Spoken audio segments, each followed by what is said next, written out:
story begins when our main protagonist, called Reiji, buys a copy of Infinite Dendrogram, the world's first full virtual reality MMORPG. Upon entering the game, he is greeted by a cat called Cheshire, who is one of the AI in charge of overseeing the game, and tells Rei he must choose an online alias. Reiji chooses the name Rei Starling. As he arrives at the Kingdom of Alter, Rei meets a woman called Liliana, an NPC who asks for his help in looking for her sister, called Million. Rei's brother, called Shuu, offers to help in the quest, but after finding Million in an abandoned orchard, they are attacked by demi-drag worms, with Shuu dragged underground and Liliana fighting elsewhere. Only Rei is left to bring Million to safety. Fortunately, Rei awakens his embryo called Nemesis, who manifests as a sword and destroys the last demi-drag worm, finishing the quest. As Rei, Nemesis, and Shuu celebrate the completion of Rei's first quest, Shuu explains some of Alter's history to Rei and helps him to become a paladin. Later, Rei and Nemesis attempt to level up, but they are ambushed by a player killer. Despite his efforts to escape, Rei is killed and has to wait 24 hours before logging back into Infinite Dendrogram again.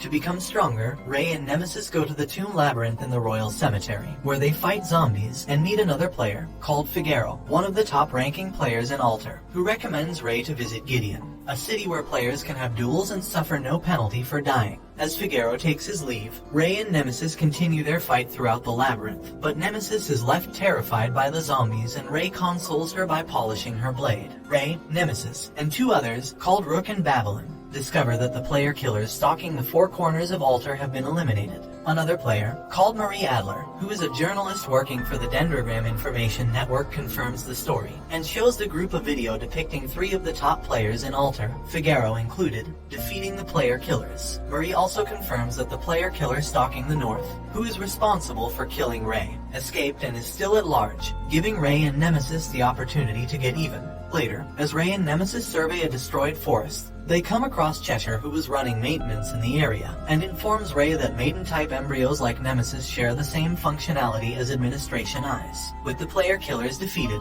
the roads across Alter are now open. Rei and his allies accept a quest to transport goods to Gideon, with Marie offering to come along. Unbeknownst to Rei and his allies, a giant ogre, called Gardrandha, stalks the road to Gideon. As Rei's group sets out on their journey to Gideon, they encounter a group of goblins attacking a caravan of travelers. Rei and his allies defeat the goblins until they are ambushed by Gardrandha, who spreads out poisonous gas to weaken Rei. Marie gives Rei an elixir to temporarily protect him from the poison's effects, while Rook and Babylon keep Gardrandha distracted. As the battle progresses, Nemesis evolves into her second form and gains an ability called, like a flag flying the reversal, which allows her to reverse any spells affecting Rei. Despite this, Nemesis's offensive abilities are severely reduced and Rei kills Gardrandha when a bullet fired by the unidentified player weakens it at the last possible second. With the boss defeated and the group arriving at Gideon, the quest ends and Rei is selected as MVP. Rei also obtains 2 magical bracers as new weapons, but gets himself injured while testing them out, until a stranger in a penguin suit, who calls himself Dr. Flamingo, gives Rei a potion that heals him but also gives him animal ears. Flamingo runs away,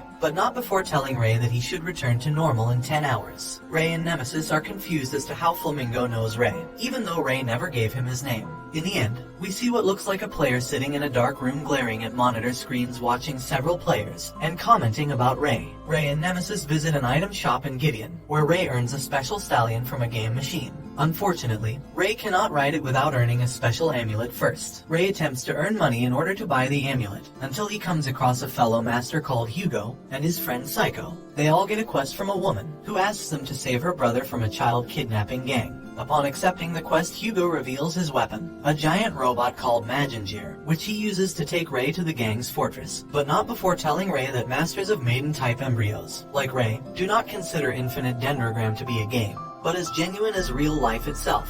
While Hugo and Psycho attack the fortress's defenders head-on, Rei and Nemesis infiltrate the fortress, and discover that several of the kidnapped children have been murdered and turned into undead monsters, forcing Rei to kill them in an act of mercy. Hugo is attacked by a giant boss guarding the fortress, forcing him to reveal Psycho as his embryo and merge her with his Magingier. Hugo destroys the boss while Rei reaches the fortress's lowest dungeon, and finds a child as the sole survivor. But as he tries to save him, the child awakens and attacks Rei. Rei survives the surprise attack thanks to Nemesis's halberd form and confronts the mastermind behind the kidnappings, a Lick who is trying to create a powerful magical relic called the Crystal of Resentment. The Lick attempts to flee but is stopped by Hugo and Rei kills him. while Ray and his allies venture deep into the castle to rescue the remaining children. The bandits had worked for the Lick attempt to steal his possessions, including the crystal. Unfortunately, the crystal reacts to the Lick's death, kills the bandits, and merges with their corpses, creating a new boss. Hugo takes the children to safety while Ray confronts the boss alone. Nemesis discovers that the boss is controlled by the lingering grudges of the people that compose it, and she gains extra attack power whenever the Lick's grudge controls it. Unfortunately, Ray is injured in battle and Nemesis takes him to safety while going to confront the boss on her own. Ray has a dream about a mysterious girl who observes the time Shuu saved him and a little girl from getting hit by a truck, but got his foot injured in the process. Ray blamed himself for his injury, but Shuu told him to believe in himself and to never lose faith in whatever choice he makes. This motivates Ray to return to the fight, but not before the girl reveals herself to be the last remnant of Gardranda's mind, having acquired sentience after Ray killed her original form. Ray and Nemesis destroy the boss and acquire a pair of greaves as a reward. Later that night, Hugo and Cocytus meet up with Flamingo, who takes off his penguin suit and discusses his plan to end the war between Alter and Drife. With all their major quests finished, Ray and Nemesis meet up with Marie, Rook, and Babylon to have breakfast together. Marie gives them an invitation to a fighting tournament that will be held in Gideon. Later, Shuu tells Ray and Nemesis that he is friends with Figaro, who will compete in the tournament. Ray goes to see Hugo in order to split up the reward for the previous quest, and Hugo advises Ray to go west. As the tournament begins, Franklin calls the general of Drife's military and tells him of his plan to use the tournament to Drife's advantage. Shuu gives Ray a telepathy cuff, which can be used to communicate with two people across long distances. Shuu also warns Figaro that he will face tough opponents in the tournament, but Figaro still intends to win. Ray is about to bet on Figaro for the tournament's next match, but Nemesis stops him, thinking he will waste their money again. They stumble upon a player, called Zunyu, who is carrying an unconscious girl. Ray thinks Zunyu is about to harm the girl and attempts to fight her, but proves to be too fast for him. Fortunately, Shuu steps in and diffuses the situation, and the unconscious girl is actually an ambassador from the Huanghe Empire with Zunyu as her bodyguard. Ray and Shuu reunite with the rest of the party as the match begins, with Figaro and Zunyu set to fight each other. Zunyu is able to land several hits on Figaro, even cutting out one of his lungs. However, Figaro possesses a special embryo that makes him more powerful the longer he remains in a fight. Just when it looks like Zunyu has directed a killing blow toward Figaro's heart, Shuu reveals that Figaro's embryo is inside his body and is shaped like a heart, protecting him from the attack. Figaro ends up winning the match, but Flamingo interrupts and reveals himself to be Franklin, a scientist working for the Drife Imperium. He also reveals he kidnapped an NPC called Elizabeth, Alter's second princess, and is keeping her hostage. Marie, having known Elizabeth right before the tournament at Gideon started,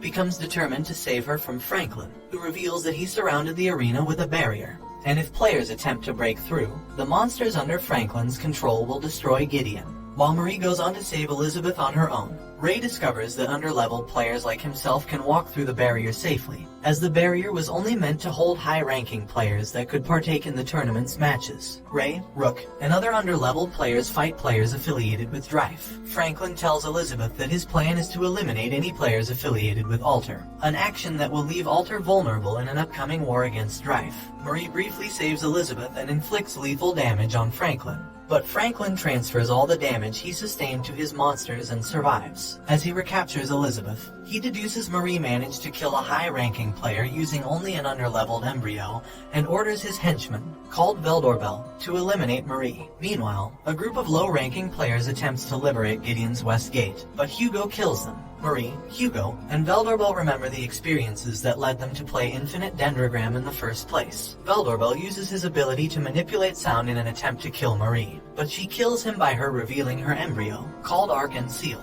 Meanwhile, Franklin takes the unconscious Elizabeth outside Gideon and instructs Hugo to keep everyone, except Ray, from leaving the city. As Franklin steps outside the city, he is attacked by the Royal Guard, commanded by Liliana, but he summons a monster to decimate them. Ray and Rook reach Hugo, who agrees to let Ray confront Franklin, but not before Ray and Hugo attack each other only once. As Rook remains behind and fights Hugo, Ray reaches the city's outskirts and prepares to fight Franklin. As the fight between Rook and Hugo continues, Hugo uses a skill that freezes parts of Rook's body over time. Thanks to his deduction skills, Rook is able to understand how Hugo's skill works and merges with Babylon to fight with Hugo's Magingir. The power boost allows Rook to pierce through Hugo's cockpit and incapacitate him with his charm magic. Meanwhile, Franklin tells Ray that the potion he gave him earlier actually feeds Franklin information about his status, level, and weapons, and he used that information to create a monster with the express purpose of killing Ray. He also reveals that he is the one who sent Liliana's sister, Milliane, to the monster-infested orchard, which was yet another attempt to weaken Alter. Ray tells Liliana and Sir Lindos of the Royal Guard to save their injured companions, while he attacks the monster directly. Using his newest weapons, Ray is able to expose the monster's entrails and unleashes a magical attack that completely disintegrates it. Although Ray is successful in destroying Franklin's monster, he sustains severe injuries and falls unconscious. Liliana casts a healing spell that keeps Ray from dying, but she is unable to heal his left arm. Franklin reveals the monster Ray destroyed was actually the weakest monster he created for the invasion, and he uses a detonator to activate a series of bombs he planted all over Alter. But the bombs fail to activate, and Franklin realizes Marie has disarmed them. Brooke captures Hugo and makes him realize that Franklin never intended to end the Alter Drive war with minimal casualties. Franklin summons his Embryo, called Pandemonium, and sends an army of suicidal monsters to attack Gideon. But Ray awakens and takes on Franklin's monster in order to buy enough time for his allies to prepare a counterattack. With the help of Rook, Marie, and a group of players, Ray is able to hold the line. Franklin realizes that with so many players assisting Ray, Hugo must have betrayed him. Shuu enters the battlefield and reveals himself to be the King of Destruction, the player with the highest kill count in all of Alter. He summons his Embryo, a battleship that decimates a significant portion of Franklin's army. Franklin realizes he has lost the battle, so he goes on to activate his final weapon. Franklin activates his final weapon, a large subterranean creature that will destroy Gideon's Colosseum. But Fatum, a foreign player who had infiltrated the Colosseum, uses magic to move the tectonic plates around the creature, crushing it to death. Ray manages to reach Pandemonium and attempts to confront Franklin, but Hugo steps in to protect him, revealing that Franklin is Hugo's elder sister. Ray sacrifices both arms to defeat both Hugo and Franklin, while Shuu destroys Pandemonium, and Marie rescues Elizabeth. With the battle over, Liliana heals Ray but is unable to save his left arm, leaving Ray with his right arm to continue playing the game. In the aftermath, Franklin removes Hugo from the Triangle of Wisdom, both in an attempt to protect him and to undo any moral restraints he may have in his goal of beating Ray. Ray also has a rematch with Marie, having already discovered she was the one who killed him earlier. Later, Ray disconnects himself from the game and decides to continue his college studies in the real world. And this brings the anime to an end. Don't forget to like and subscribe